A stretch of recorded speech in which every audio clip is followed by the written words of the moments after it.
മനസമാധാനത്തോടെ ജീവിക്കാൻ ഇനി ഇവിടെ പറ്റൂല സാറേ.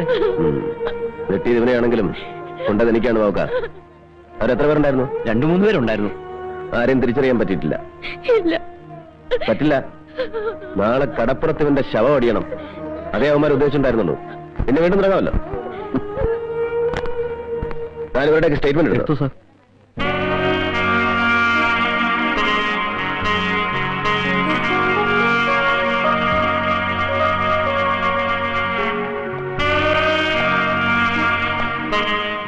ഞാൻ ആള് പിടിക്കുകയാണല്ലോ. പത്രക്കാരറിഞ്ഞാൽ ഫ്രണ്ട് പേജ് വാർത്തയ്ക്ക് സ്കോപ്പ് ഉണ്ടല്ലോ ഈ രക്തദാനം. പക്ഷേ എനിക്കെന്തോ പേടിയാ ഇപ്പൊ തോന്നുന്നത്. എന്താ? നേരത്തെ ഒരാളിവിടെ വന്നിരുന്നു. G K Krishnan. അയാൾക്ക് ഞാൻ ഈ രക്തം കൊടുക്കുന്നത് ഇഷ്ടപ്പെട്ടില്ലെന്ന് തോന്നുന്നു. ഞാനൊരു മുസ്ലിം ആയതുകൊണ്ടായിരിക്കും. അയാളുടെ ഒരു നോട്ടവും ഭാവവും. സത്യം പറഞ്ഞ സാറ് വന്നപ്പോഴാ എനിക്ക് സമാധാനമായത്. വരട്ടെ.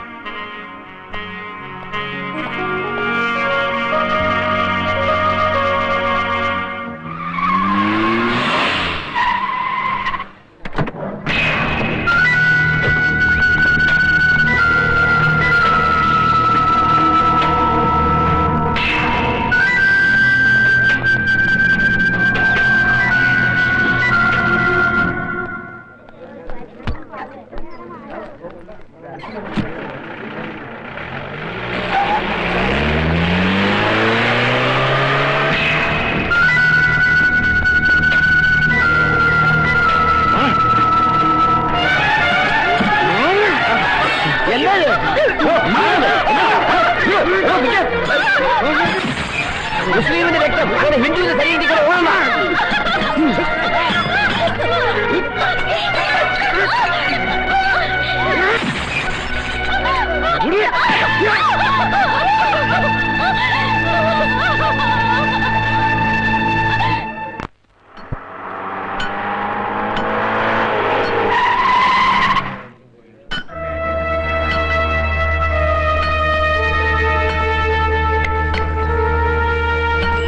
ഇവിടെ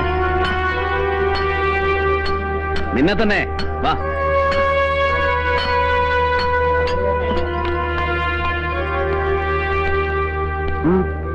വണ്ടിയിലോട്ട്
സാറല്ലേ?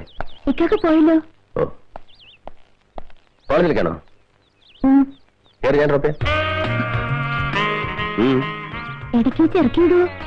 ഇല്ല, കയറിക്കും.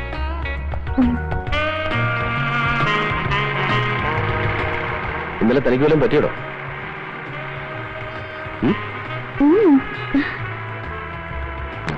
ഇന്നലെ താൻ രക്തം കൊടുക്കുമ്പോ ആശുപത്രിയിൽ നിന്ന് 2-3 പേര് ബഹളം ഉണ്ടാക്കിയില്ലേ?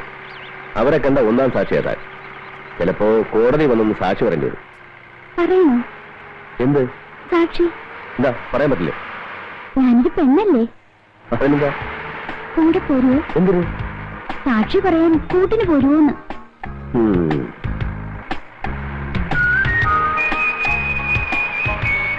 എന്താ കല്യാണം കഴിക്കാത്ത?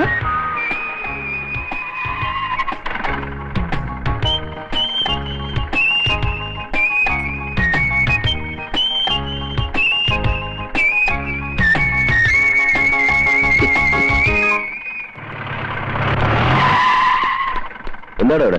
RC ബുക്ക് ചെക്ക് ചെയ്യായിരുന്നു. ഈ കുട്ടിന് കോളേജ് കണ്ടോട്. അല്ല സാർ, ഈ മന്ത്രിയുടെ പെങ്ങൾക്ക് കോളേജിൽ പോകാനുള്ള അല്ല പോലീസ് ജീപ്പ്, അവളെ കോളേജിൽ കൊണ്ട് വിടാനുള്ളവനല്ല പോലീസുകാരനും ഇടിയേറ്റെന്ന് സാർ പറഞ്ഞത്. അതെ, ഇടിയേറ്റെന്ന് പറഞ്ഞാൽ എന്താ തെറ്റ്? ഇറങ്ങിക്കോളൂ, ഒന്നുകൊണ്ട് വിടറോ.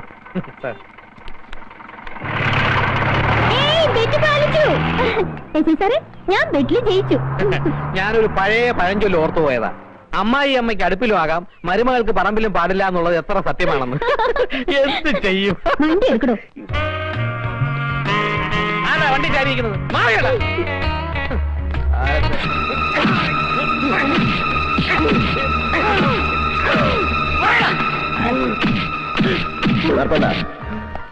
പൂമനം കടപ്പുറത്ത് കുടിലുകൾ കത്തിച്ചതും ആളുകളെ ചുട്ടുകൊന്നതും നിന്റെ നേതൃത്വത്തിലാണെന്ന് എനിക്കറിയാം.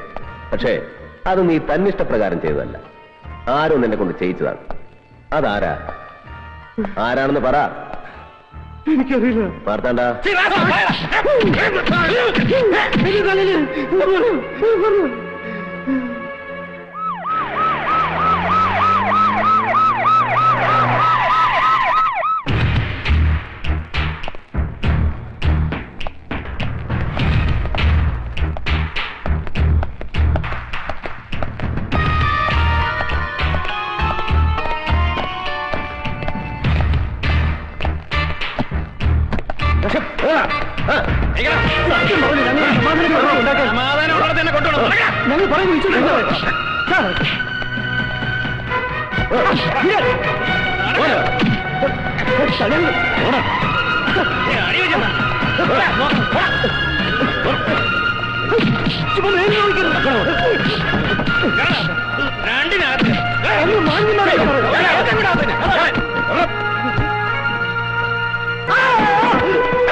ലക്ഷങ്ങളുടെ ബാങ്ക് ഡെപ്പോസിറ്റ്, മാറി മാറി ഉപയോഗിക്കാൻ 17 പോലും തികയാത്ത തരുണീ മണികൾ, കഴിക്കാൻ 5000-ഉം 10,000-ഉം വിലപിടിപ്പുള്ള വിദേശ സ്കോച്ച് വിസ്കികൾ, കിടന്നുറങ്ങാൻ രാജകൊട്ടാരങ്ങളെപ്പോലും തോൽപ്പിക്കുന്ന രമ്യഹർമ്മ്യങ്ങൾ, തലയിണക്കീഴിൽ ഗീതയും ബൈബിളും ഖുറാനും, നെറ്റിയിൽ ചന്ദനക്കുറിയും നിസ്കാര തഴമ്പും, ആജ്ഞാപിച്ചാൽ ആയുധമെടുത്തിറങ്ങാൻ ആട്ടിറച്ചിയും ചിക്കൻ സൂപ്പും കൊടുത്തു വളർത്തിയ ഗജ പോക്രികൾ, സ്വന്തം രാഷ്ട്രത്തെ ശവക്കൂമ്പാരമാക്കാൻ വിദേശ ശക്തികൾ വെച്ച് നീട്ടുന്ന എച്ചിൽ കൂനയ്ക്ക് നേരെ ചാവാലിപ്പട്ടികളെപ്പോലെ നാവുനീട്ടി നിൽക്കുന്ന ദൈവത്തിന്റെ ഹോൾസെയിൽ ആൻഡ് റീറ്റെയിൽ വ്യാപാരികൾ.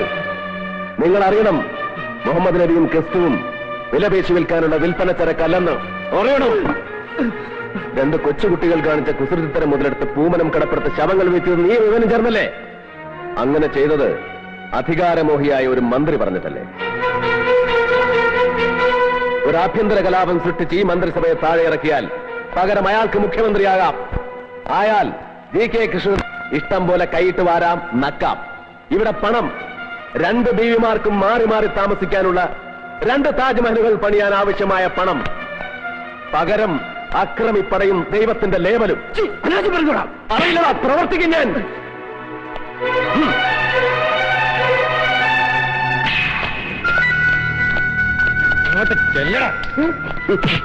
പാവം ആ മന്ത്രിയുടെ പേര് മാത്രമേ ഇവൻ അറിയില്ല. പക്ഷേ ഇവൻ പറയുന്നത് അത് നിങ്ങൾക്കറിയാവുന്ന. ഇനി പറ, ആരാ മന്ത്രി?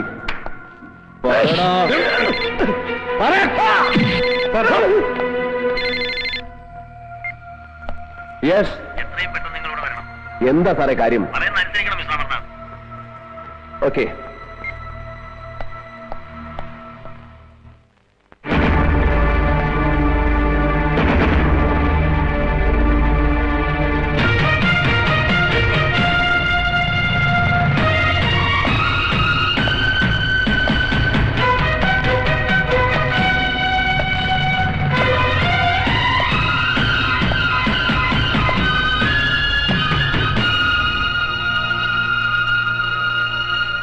എന്റെ കണക്കൂട്ടലുകളൊക്കെ തെറ്റിച്ചളഞ്ഞല്ലോ താൻ. GK കൃഷ്ണനെയും ഖാദർ സാഹിബിനെയും പോലുള്ളവരെ അവരെത്ര വലിയ ക്രിമിനൽസ് ആണെന്ന് ബോധ്യപ്പെട്ടാലും അറസ്റ്റ് ചെയ്യുന്നതിന് മുമ്പ് തനിക്ക് എന്നോടൊന്നും ആലോചിക്കാൻ വരുന്നില്ലേ? ഇയാൾ പറയുന്നു അയാളോടൊന്നും ആലോചിച്ചിട്ടില്ലെന്ന്. ശരിയല്ലേ? അതിന് മഹാന്മാരായ രണ്ടുപേർക്ക് പരമവീര ചക്രം കൊടുക്കുന്ന ചടങ്ങൊന്നും ഇവിടെ നടന്നില്ലല്ലോ സർ. 2 തേർഡ് റേറ്റ് ക്രിമിനൽസിന്റെ അറസ്റ്റല്ലേ നടന്നത്? ക്രിമിനൽസ് എന്ന് അത് ശരിയാ. എന്റെ അഭിപ്രായം 2 മതങ്ങളുടെ പ്രധാനപ്പെട്ട ഒരു പ്രാധാന്യമില്ല സർ. ഞാൻ അന്വേഷിച്ചിടത്തോളം അവർ ഒരു സംഘടനയുടെയും ഔദ്യോഗിക ഭാരവാഹികളല്ല. അവരുടെ കൂടെയുള്ളവർ വിശ്വാസികളുമല്ല. ഒരു കൂട്ടം ഗുണ്ടാ സംഘങ്ങളാ. അവരാർക്കൊക്കെയോ വേണ്ടി. Amarnath, you come to the point. GK കൃഷ്ണന്റെയും ഖാദർ സാഹിബിന്റെയും അറസ്റ്റിനെ കുറിച്ച് സംസാരിക്കാനാണെങ്കിൽ സോറി സർ. കണ്ടോ, ഇതാ ഞാൻ പറഞ്ഞത്. വേണ്ട, തൽക്കാലം ബഹുമാനപ്പെട്ട മന്ത്രി ഒന്നും പറയണ്ട. മന്ത്രിസഭയുടെ പ്രതിച്ഛായ തകർക്കുവാനും അതുവഴി അധികാരത്തിലേറുവാനും വേണ്ടി ആരോ മനഃപൂർവ്വം കളിച്ച കളിയുടെ പരിണിത ഫലമാണ് പൂമനം വർഗീയ കലാപമെന്ന് മന്ത്രിസഭയിൽ ഘോരഘോരം പ്രസംഗിച്ച മന്ത്രിമാരാണ് നിങ്ങൾ. ശരിയാണ്, കളിച്ചിട്ടുണ്ട്. വേറെ ആരുമല്ല, ഈ മന്ത്രിസഭയിലെ ഒരു മന്ത്രി.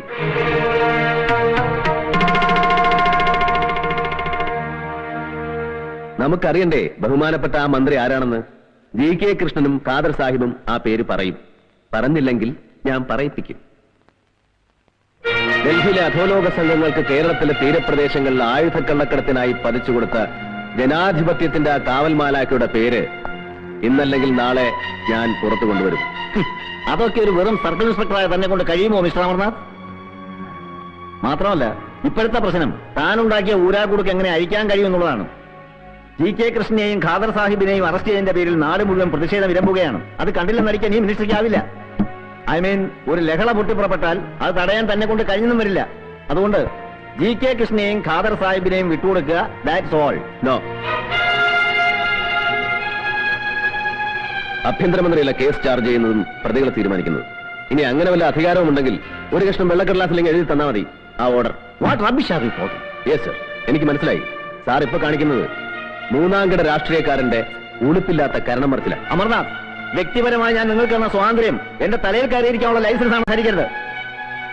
നിങ്ങൾക്ക് അവരെ വിടാൻ ബുദ്ധിമുട്ടാണെങ്കിൽ നോക്കിക്കോ, 24 മണിക്കൂറിനാണ് ഞാൻ അവരെ പുറത്തിറക്കും. You get out. Home minister Abdul Rahim ആദർശമുള്ള ആൺകുട്ടിയാണെന്ന് ധരിച്ച് എനിക്ക് തെറ്റി.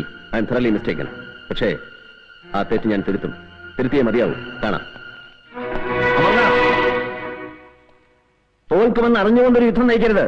പിന്നീട് നിങ്ങൾക്ക് ഒരുപാട് കരയേണ്ടി വരും. സ്വന്തം അച്ഛന്റെ ശവശരീരം പഴമ്പായിൽ പൊതിഞ്ഞ് ഏറ്റുവാങ്ങുമ്പോഴും കരഞ്ഞിട്ടില്ല സർ. രക്തം തുടിച്ചിട്ടേ ഉള്ളൂ. ആ തന്തയ്ക്ക് പറഞ്ഞ മകൻ തന്നെയാണ് പറയുന്നത്. ഇതിന്റെ പേരിൽ എനിക്ക് എത്ര കരയേണ്ടി വന്നാലും ആ ദേശദ്രോഹികളെ ഞാൻ കോടതിക്ക് മുമ്പാകെ ഹാജരാക്കും. That's my duty and moral responsibility.